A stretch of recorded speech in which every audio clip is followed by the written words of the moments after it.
Here's everything you need to know about cables for the CCNA, and everything else. So, there are two main types of cables. There are UDP and fiber optic. So, UDP stands for unshielded twisted pair. It is made of copper, and it consists of 8 wires that are twisted to prevent electromagnetic interference. Right. So there are a few standards. There's IEEE 802.3, which is the first one, and then all these other ones, which is basically Ethernet, fast Ethernet, gigabit Ethernet, 10 gigabyte, 100 gigabyte. Right. You should know these, and then know their speeds as well. IEEE also stands for the Institute of Electronic Engineers. So there are many different versions of these cables. I would say the most popular ones today are Cat 5, Cat 6, and Cat 7, right? But do know the rest of them and their respective information. So, how do they work? So for each like say I have a switch and a router, right? Say I want to connect them together with one of these Ethernet cables.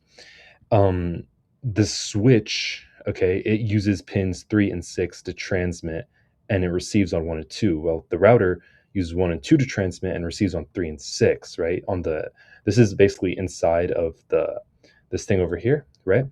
Um, right. So that would make sense, yeah, for the router and switch. We can just connect a regular cable, but what if it's a router and a router, right? Or a PC and a PC, right? Or a PC and a switch, right?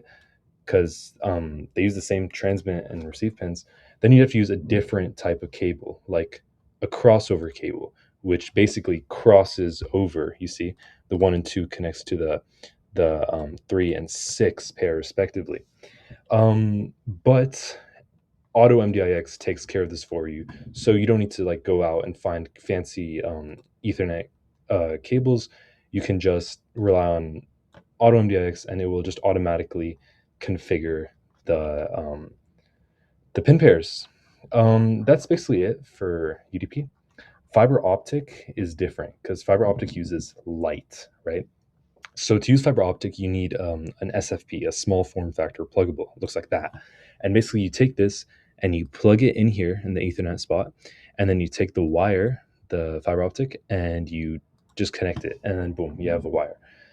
So there are two main types: single mode and multi mode. And how they work is that multi mode is basically just a bigger core, while single mode is a smaller core.